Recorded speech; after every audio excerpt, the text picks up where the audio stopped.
अस्सलाम वालेकुम रहमतुल्लाह। माय नेम इज़ मोहम्मद हारून। बेटा जैसे कि हमने स्टार्ट किया हुआ था फाइलम आर्थ्रोपोडा, और आज हमारा लेक्चर नंबर 3 है, जिसे पार्ट सी हम कहेंगे। इसमें हम जनरल कैरेक्टरिस्टिक को डिस्कस करेंगे। तो स्टार्ट करते हैं body and skeleton of arthropods. तो सबसे पहले हम स्केलेटन की अगर हम बात करें आर्थ्रोपोड की, बेटा इनके अंदर एक्सोस्केलेटन मौजूद होता है। एक्सोस्केलेटन किसे कहते हैं? ऐसा स्केलेटन जिसमें जो नेटवर्क है हार्ड स्ट्रक्चर्स का वो तो बाहर मौजूद हो, लेकिन मसल्स इंटरनली अटैच हों, ऐसे स्केलेटन को हम क्या कहेंगे? एक्सोस्केलेटन।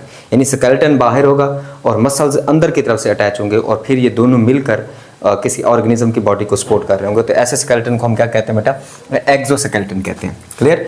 जो आर्थ्रोपोड के अंदर स्केलेटन है ना, एक्सोस्केलेटन, ये नॉन लिविंग होता है। क्यों? क्योंकि ये काइटिन का बना हुआ होता है, काइटिनस होता है। क्लियर? तो ये काइटिन का बना हुआ होता है क्योंकि इसके अंदर डेड सेल्स मौजूद होते हैं, काइटिन वगैरह मौजूद होती है, तो इसी जैसे हम इसे नॉन लिविंग कंसीडर करते हैं। और ये जो एक्सोस्केलेटन है, जो एम्ब्रियोनिक लेवल पे एक्टोडर्म बनती है ना, खास तौर पे ये एक्टोडर्म ही आगे एक्सोस्केलेटन बनाती है। ठीक है बेटा। नेक्स्ट में हम डिस्कस करते हैं स्ट्रक्चर ऑफ एक्सोस्केलेटन के। एक्सोस्केलेटन की स्ट्रक्चर क्या है? सबसे पहले अगर हम एक्सोस्केलेटन को कट करें तो एक्सोस्केलेटन के अंदर हमें फर्दर जो है दो लेयर्स नजर आती हैं। एक एपिक्यूटिकल है और दूसरी बेटा क्या है? एंडोक्यूटिकल। ये जो आपको आउटर जो लेयर नजर आ रही है, दिस इज कॉल्ड एज एपिक्यूटिकल। एपिक्यूटिकल।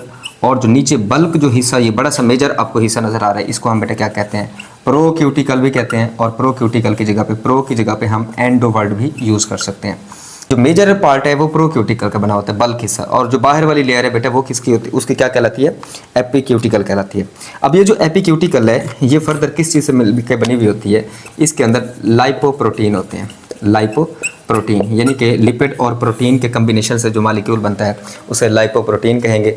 और ये जो लाइपोप्रोटीन है ये इन्हें प्रिवेंट करेगी खास तौर पे वाटर लॉस से। एक तो पानी इनकी बॉडी से नहीं निकलेगा, दूसरी बात यह है कि जो आर्थ्रोपोड पानी के अंदर रहेंगे तो ज़्यादा पानी इनकी बॉडी के अंदर एंटर नहीं हो सकेगा, तो इस तरह प्रिवेंट फ्रॉम वाटर, ये उसे पानी से बचाती है। क्लियर? एंडोक्यूटिकल के अंदर जो है फर्दर क्या क्या चीज़ें मौजूद हो सकती हैं बेटा? एक तो काइटिन इसके अंदर मौजूद होती है, इसके अलावा जो है पॉलीसेकेराइड और प्रोटीन वगैरह, ये सारी चीज़ें जो है मौजूद होंगी किसके अंदर बेटा? एंडोक्यूटिकल के अंदर। एंडोक्यूटिकल के नीचे ये जो सेलुलर लेयर है इसको हम एपिडर्मिस कहते हैं। एपिडर्मिस। तो ये हमारे पास एक सिंपल सी स्ट्रक्चर है खास तौर पे एक्सोस्केलेटन की। नेक्स्ट वन है एक्सोस्केलेटन का फर्दर एडवांटेजेस क्या है उसके? ये खास तौर पे किसी भी ऑर्गेनिज्म को प्रोटेक्शन, यानी आर्थ्रोपोड की बॉडी को प्रोटेक्शन देने का काम करता है। वजह क्या है? क्योंकि ये बहुत सख्त होता है, नॉन लिविंग है, और ये एब्रेसिव डैमेज से, ठीक है, नुकसानदेह कोई भी चोट लगेगी उसे प्रिवेंट करेगा। इसके अलावा ये उनकी बॉडी को सपोर्ट वगैरह, सहारा वगैरह देने के लिए और मूवमेंट के लिए भी ये आर्थ्रोपोड इनको इस्तेमाल करते हैं। उसकी वजह ये है कि ये जो एक्सोस्केलेटन है ये इंटरनली मसल्स के साथ अटैच है, और दोनों का फ्रेमवर्क मिलकर आर्थ्रोपोड की बॉडी के अंदर मूवमेंट काज करवाता है। इसके अलावा ये खास तौर पर प्रिवेंट फ्रॉम डेजिकेशन कह सकते हैं, या इसके अलावा जो है वाटर से। तो इनका एक्सोस्केलेटन इनको वाटर लॉस से भी बचाता है, या जो पानी के अंदर रहते हैं उनकी बॉडी के अंदर पानी को एंटर नहीं होने देता। तो इस तरह प्रिवेंशन फ्रॉम वाटर भी हम कह सकते हैं, पानी से उसको बचाते हैं। और इसके अलावा जो एक्सोस्केलेटन है आर्थ्रोपोड का बेटा, इसके अंदर हैविंग सेंसरी स्ट्रक्चर्स, कुछ सेंसरी ब्रिसल्स भी मौजूद हो सकते हैं, ब्रिसल्स वगैरह मौजूद होती हैं जो ख़ास तौर पर स्टिमुलस को फील करवाने का काम करती हैं। तो ये आर्थ्रोपोड का जो स्केलेटन है उसके कुछ एडवांटेज थे। अब उसके बाद डिसएडवांटेज क्या है, इसका नुकसान क्या है? ऑलरेडी ये पॉइंट डिस्कस किया है कि जो एक्सोस्केलेटन है ये नॉन लिविंग होता है। क्लियर? तो नॉन लिविंग है तो इसमें एनिमल्स जो है वो ग्रो नहीं कर सकेंगे। तो हम कह सकते हैं यहाँ जो ऑर्गेनिज्म है कैन नॉट ग्रो, वो इसमें ग्रो नहीं कर सकते। ये बिल्कुल ऐसे है कि एक बच्चा पैदा हुआ और आप उसे लोहे के कवर के अंदर बंद कर दें। अब बच्चा तो क्योंकि लिविंग है उसने तो ग्रो करना ही करना है, उसने बड़ा भी होना है, लेकिन लोहे का कवर तो नॉन लिविंग है, वो उसे ग्रो नहीं करने देगा। बिल्कुल आर्थ्रोपोड भी यही उनके साथ होता है कि उनका जो स्केलेटन है वो नॉन लिविंग होता है, ठीक है, तो वो तो ग्रो नहीं करता, लेकिन आर्थ्रोपोड लिविंग ऑर्गेनिज्म कंसीडर किए जाते हैं, वो तो ग्रो करते हैं। तो ये एक्सोस्केलेटन उनको ग्रो नहीं होने देगा। फिर ये क्या करते हैं? अपने एक्सोस्केलेटन को शेड कर देते हैं। अपने एक्सोस्केलेटन को ये बेटे क्या करेंगे? शेड करेंगे, और शेडिंग के प्रोसेस को हम क्या कहते हैं? एक्डाइसिस या मोल्टिंग कहते हैं। क्लियर? तो उसके बाद क्या होगा? जब वो अपना जो प्रोटेक्शन का कवर है वो उतार देंगे तो उसके नुकसान ये होंगे कि वो वल्नरेबल बन जाते हैं, यानी उनके ऊपर जो प्रीडेटर है वो आसानी से अटैक कर सकते हैं, उनकी बॉडी को डैमेज कर सकते हैं। क्लियर। ये इसके अलावा कुछ इन्फेक्शंस भी काज हो सकते हैं, क्योंकि उनकी जो सॉफ्ट रीजन होता है बॉडी का, सॉफ्ट पार्ट जो है वो एक्सपोज हो जाता है, और इस तरह जो मुख्तलिफ के प्रेडेटर हैं उनको आगे मौका मिल जाएगा, तो इससे इन्फेक्शन भी उन्हें काज हो सकता है। तो फिर ये क्या करते हैं, अपने आप को बचाने के लिए हाइड देमसेल्फ इनटू क्रीवाइसेस, ये अपने आप को दराड़ों वगैरह के अंदर, क्रीवाइसेस, या इसके अलावा लीफ लिटर के अंदर, गले सड़े पत्तों के अंदर अपने आप को जो है ये छुपाते फिरेंगे।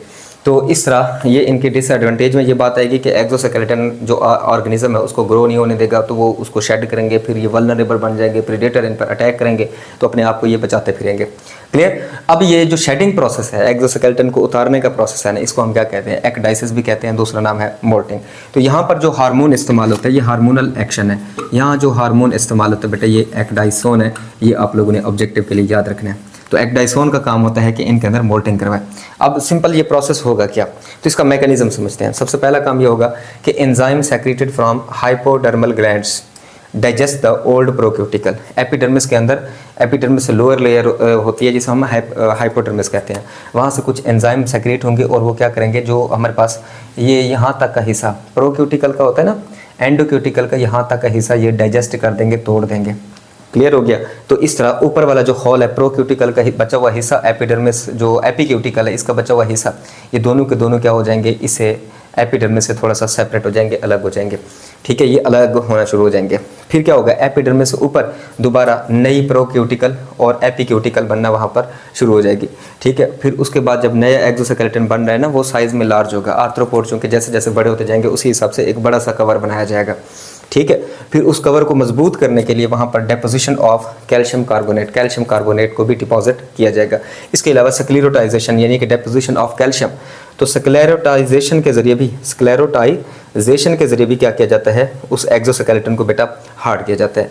और उसके बाद क्या होगा, जो ओल्ड स्केलेटन बचेगा ये क्या हो जाता है बेटा, स्प्लिट ओपन, इसमें छोटे छोटे सुराख होना शुरू हो जाएंगे, और ये किसी क्रीवाइस दरार में से गुजरते हुए, या इसके अलावा जो है आप कह सकते हैं सिंपल तेज़ हवा के ज़रिए भी ये एक्सोस्केलेटन ऊपर वाला टूटना शुरू हो जाएगा, वहाँ से उखड़ जाएगा उनकी बॉडी से, क्योंकि उसकी जो है ना वो ऐसा ऐसा उसमें से मिनरल्स को निकाल के नीचे वाले जो स्केलेटन है उसको मजबूत करने के लिए इस्तेमाल किया जाएगा, उसको यूज़ करके बाहर फेंक दिया जाएगा।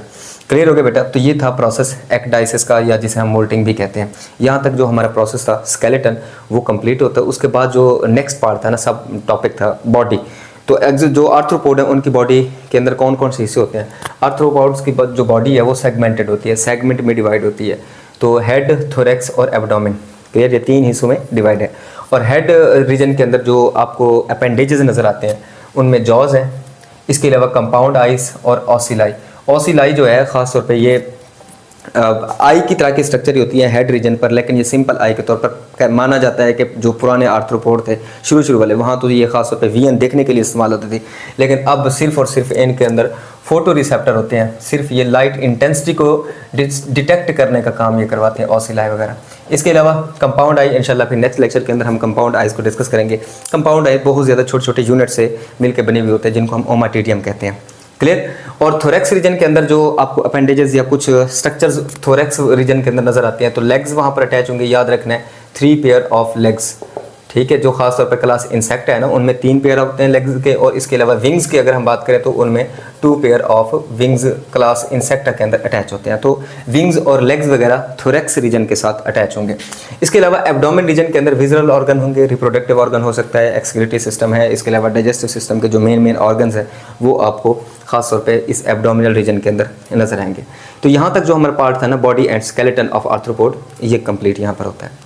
उसके बाद है डाइजेशन इन आर्थ्रोपोड्स। आर्थ्रोपोड के अंदर डाइजेशन किस तरह से होती है, इनके अंदर कंप्लीट डाइजेस्टिव सिस्टम होता है। दैट मीन्स इनके अंदर माउथ पार्ट होगा इंजेशन के लिए, और इसके अलावा जो एनस है वो खास तौर पे ईजेशन के लिए, यानी कि खुराक को बाहर रिमूव करने के लिए यहाँ पर इस्तेमाल होगा। अब ज़रा हम थोड़ा सा डाइजेस्टिव सिस्टम को एक्सप्लेन करें तो इनके डाइजेस्टिव सिस्टम को वैसे 3 हिस्सों में डिवाइड किया गया, फोर गट, मिड गट और हाइंड गट। तो उसके अंदर कौन कौन से हिस्से आते हैं, माउथ रीजन आएगा। क्लियर। माउथ के बाद यहाँ पर फेरिंग्स है, और इसके अलावा जो है यहाँ ये जो एरिया इसको हम ईसोफेगस कहते हैं।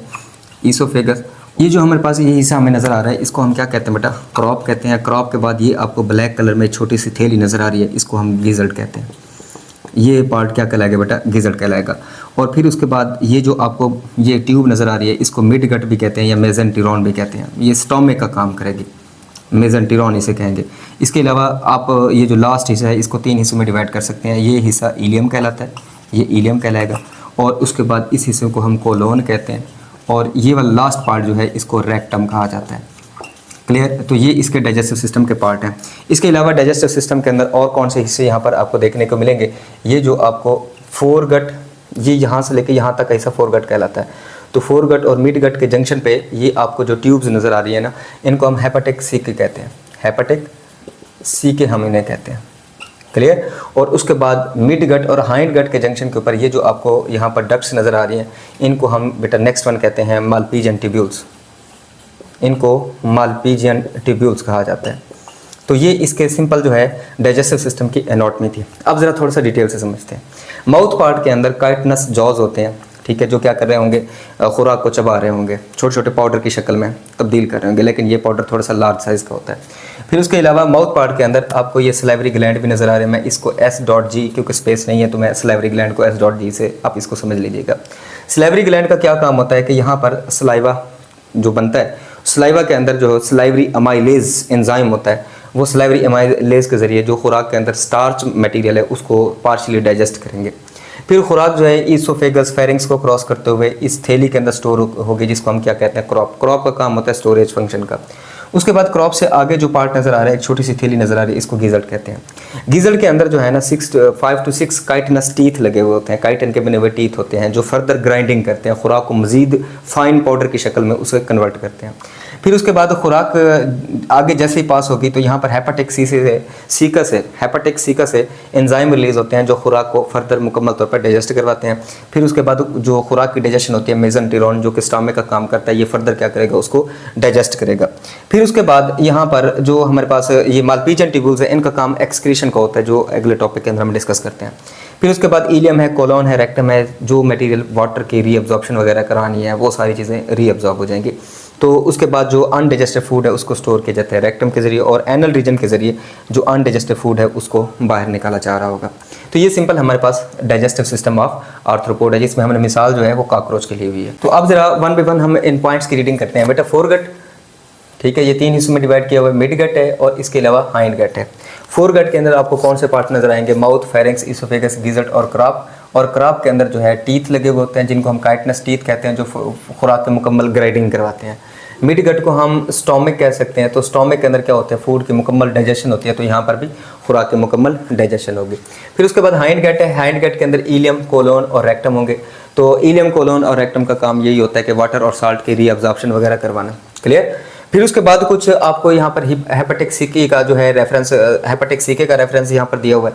ये कहाँ पर होता है, ऑब्जेक्टिव के लिए आप लोगों ने याद रखना है, फोरगट और इसके अलावा जो मिड गट है, मिड गट के जंक्शन पर ये मौजूद होते हैं, और इनका काम ये होता है कि ये ग्लैंड्स के तौर पर काम करते हैं, डाइजेस्टिव एंजाइम बनाते हैं, डाइजेस्टिव एंजाइम्स वगैरह बनाते हैं। क्लियर हो गया बेटा? और उसके बाद नेक्स्ट वन मालपीजियन ट्यूब्यूल्स हैं, जिनका फंक्शन आगे हम पढ़ते हैं, लेकिन थोड़ी सी बात आप लोगों ने यहाँ पर ये याद रखनी है कि मालपीजियन ट्यूब्यूल्स कहाँ मौजूद होते हैं, मिड गट और हाइंड गट के जंक्शन पे, मिड गट और हाइंड गट के जंक्शन पे ये मौजूद होते हैं। क्लियर? अच्छा, हेपेटिक सी के 6 to 8 हो सकते हैं, 6 से 8 इनकी तादाद होती है। अब जरा हम नेक्स्ट टॉपिक है एक्सक्रीशन इन आर्थ्रोपोड, उसमें हम मालपीजियन ट्यूब्यूल का थोड़ा सा इसको डिस्कस करते हैं। बेटा ये याद रखना है कि जो आर्थ्रोपोड का एक्सक्रीटरी सिस्टम है ये उसकी एलिमेंट्री कैनाल के साथ जुड़ा हुआ होता है। दैट मीन्स देखो, अब ये एक्सक्रीटरी स्ट्रक्चर्स हैं, ये क्या करेंगे, ये जो हीमोलिम्फ होता है उसको फिल्टर करेंगे, और जो नाइट्रोजीनस वेस्ट है उस नाइट्रोजीनस वेस्ट को कहाँ पर, ये जो मालपीजियन ट्यूब्यूल से कहाँ डालेंगे, एलिमेंट्री कैनाल के अंदर। ये आपने MCQs के लिए याद रखना। जो फाइलम आर्थ्रोपोड है, इसके जो क्लास इंसेक्टा है उनके अंदर ऐसा निज़ाम देखने को मिलता है, अदरवाइज तमाम एनिमल्स के अंदर डाइजेस्टिव सिस्टम अलग है, एक्सक्रीटरी सिस्टम अलग है।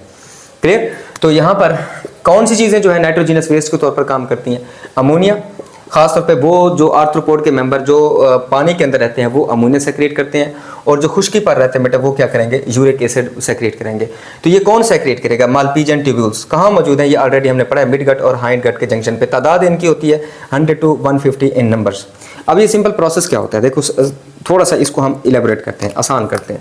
ये सारे का सारा जो लिक्विड पड़ा हुआ है ना, इसको हम हीमोलिम्फ कहते हैं, ठीक है। आर्थ्रोपोड की बॉडी के अंदर जो ब्लड के तौर पर यहाँ लिक्विड होता है ना, जिसका कोई कलर नहीं होता, उसको हम हीमोलिम्फ कहते हैं। इस हीमोलिम्फ से जो हमारे पास नाइट्रोजीनियस वेस्ट है, चाहे वो अमोनिया है चाहे वो यूरिक एसिड है, इसको कौन आगे फिल्टर करवाएंगे? ये जो हमारे पास मालपीजन ट्यूब्यूल्स हैं, मालपीजन ट्यूब्यूल से ये सारा नाइट्रोजीनियस वेस्ट एलिमेंट्री कैनाल से आएगा और एलिमेंट्री कैनाल से फर्दर जो है इसे अनडाइजेस्टेड फूड के जरिए बाहर निकाला जा रहा होगा। तो ये हमारे पास कुछ कैरेक्टरिस्टिक्स हैं जिनमें बॉडी एंड स्केलेटन, इसके अलावा जो डाइजेस्टिव सिस्टम है, साथ साथ हमने जो है एक्सक्रीटरी सिस्टम, इसको हमने काफ़ी डिटेल से डिस्कस किया है। ये सारे टॉपिक आपके डिफरेंट चैप्टर्स के अंदर आपको मिलेंगे। ये जो एक्सक्रीशन वाला पार्ट है ये आपको सेकंड ईयर के अंदर जो है चैप्टर नंबर 15 के अंदर मिलेगा, और डाइजेस्टिव सिस्टम जो फर्स्ट ईयर का चैप्टर नंबर 12 है वहाँ पर आपको डिटेल से मिलेगा। इसके अलावा जो फर्दर हमने कुछ कैरेक्टरिस्टिक डिस्कस किए हैं, रेस्पिरेटरी सिस्टम है, वो आपको चैप्टर नंबर 13 के अंदर खासतौर पर जो फर्स्ट ईयर का है वहाँ पर मिलेगा। तो हमने इन तमाम टॉपिक्स को एक ही जो हमारा पार्ट है ना आर्थ्रोपोड्स, उसके अंदर इसको समराइज़ किया। इंशाल्लाह जब उनका टाइम आएगा उन टॉपिक को कवर करने का, दोबारा भी इनको हम डिस्कस कर लेंगे। तो आज के लिए बस इतना ही है, इजाज़त दीजिए, अल्लाह हाफ़िज़।